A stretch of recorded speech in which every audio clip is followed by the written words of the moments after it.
just decided I'm going to write it. And so I'm on chapter 10 of it. It's called Three Creeks, and it takes place in 1948, 3 years after the war was over.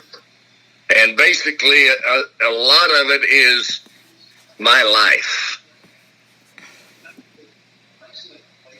Oh. But in my life, just to clarify things, it's a murder mystery, but we're dealing with a serial killer. But in my actual life, there was no serial killer. This is just, I grew up in southern Arkansas and East Texas.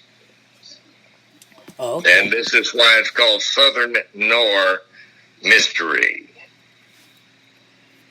That sounds very interesting. I'll have to check it out when you publish it. Yeah. Should be done with it in about another 2 months. Okay. Well, I'll keep an eye out for it. I like mystery stories and stuff, so I'm a big fan of all that. And where can people find your books? Are you on Amazon? On Amazon. I am exclusive with Amazon, and that's for reasons that are financial more than anything else. Mm-hmm. In that Amazon, with their Kindle books, that's the electronic book. Mm-hmm. If you buy an electronic book from me, and I sell them all at 99 cents, okay? Mm-hmm. That sounds cheap, but all I want you to do is to have the book and read it, because Amazon's program, they will pay the writer a half a cent a page for every page that's read. Oh, that's interesting. And that's worldwide. So that can accumulate up to quite a tidy number of pages from 36 novels worldwide. Mm-hmm. Because Amazon controls 80% of the book market. Mm-hmm. Yeah, they're really good with the Kindles and stuff. Yeah. Well, if I had to buy a book for all the books I've got in my Kindle, I'd have to add room to the house. Yeah. Just no room. I as it is, I've got books in boxes everywhere that I never throw away a book. If I read a book when I was 12 years old, I still got it. Absolutely. Yeah, I have a few books in my house, and it's starting to add up, so I just use the Kindle now, electronic books. Yeah. I must have 1,500 on my Kindle. I read from 1 to 2 a week. Oh, wow. Because anyone that writes, if you don't read also, you're not long for the business. Yeah. Writing and reading goes hand in hand. Yeah, dude. Can people find your books on any other websites? I know Amazon, and I know you told me there's 2 Ken Farmers on Amazon, so I'm just trying... Yeah, the other one, I do not write about Rome, and his are very, they're called erotica. I don't write that crap either. So just, I don't know why they don't do it like Screen Actors Guild. I'm the only Ken Farmer in the guild. But I guess with Amazon, there can be 15 Ken Farmers. Who knows? But anyway, you can go there. Look for the guy with the cowboy hat. That's me. But also, my publisher is Timber Creek Press, and their website is timbercreekpress.net. TimberCreekPress.net. Absolutely. Okay. And that's if you want to buy a print copy with my signature on it. Now, the books are basically free, but you have to pay $15 for my signature. That's a joke, son. Yeah, I know. Well, it sounded like Foghorn Leghorn there for a minute, didn't it? That's a joke, boy. I get it.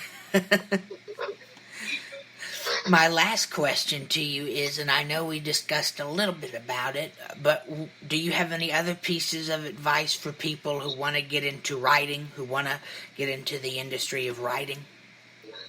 Yeah, one, assuming that you have some modicum of talent. And like I say, nobody can teach you that. And that is, if you have talent, that means you have the ability to tell a story. Hello. But to be a commercial writer, learn the rules.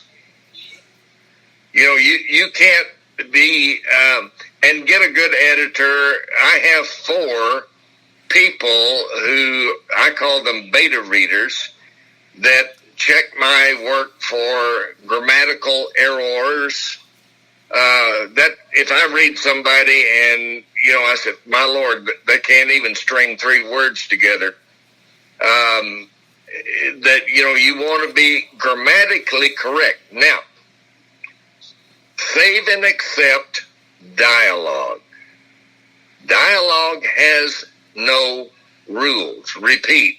Dialogue has no rules. We do not speak in complete sentences when we converse, do we?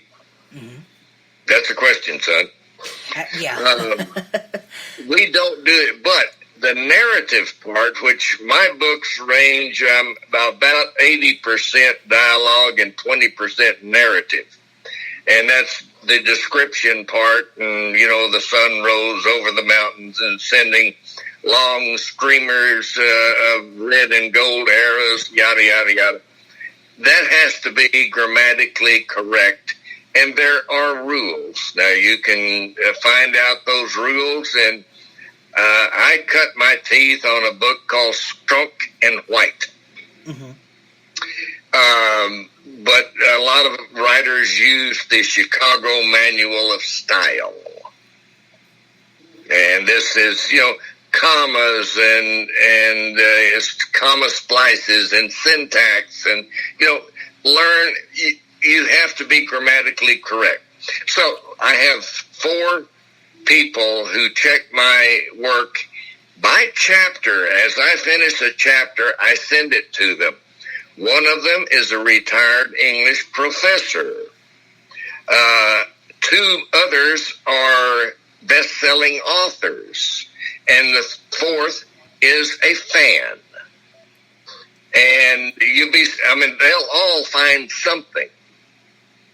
So we call it, if you're trying to edit yourself, is you can't believe your lying eyes.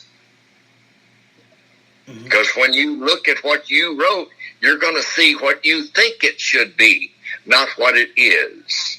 So you have someone else with fresh eyes looking over your work, and you left out quote marks at the end of on page 14.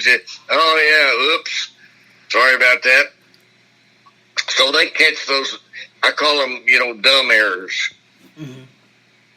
That you want to do, but you can hire professional editors. I don't pay these people anything, but they do get a signed copy. They do it because they like my work, and they want to help. I am helping the English professor. She is learning to be a novelist, and you might say, well, that ought to be easy, but not necessarily.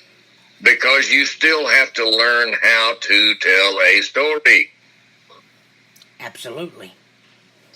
If you can be educated out the kazoo and can't tell a story because you're boring, hello. And you have to create I like to write where I want you, as the reader, to feel, hear, see, taste, and smell what the characters feel, hear, see, taste, and smell. Absolutely. If they're at a campfire and got some bacon sizzling in the pan, I want you to hear that sizzle. I want you to smell the bacon.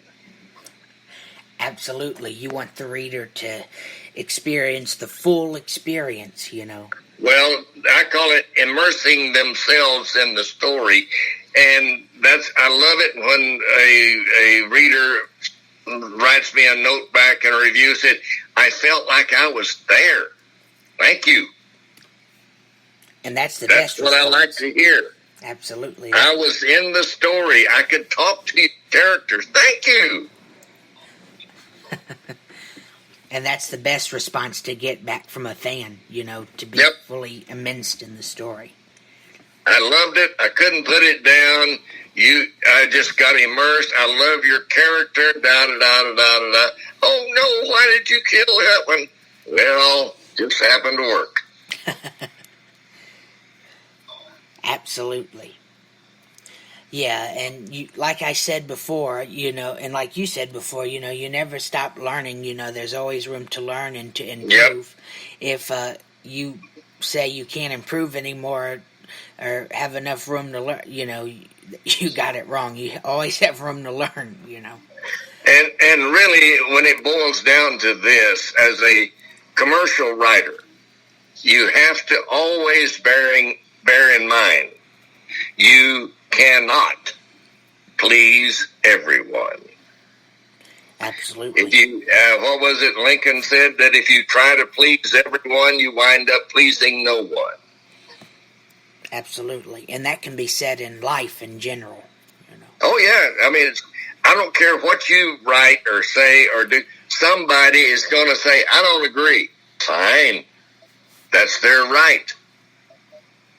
And they say, I don't like your books. I say, good, don't buy them. Please. And you have to learn to, you know, take that and not fight back. You know, you have to. Yeah, you know, you can't argue. You can't defend. You just let it roll off like a duck. Mm-hmm. Absolutely.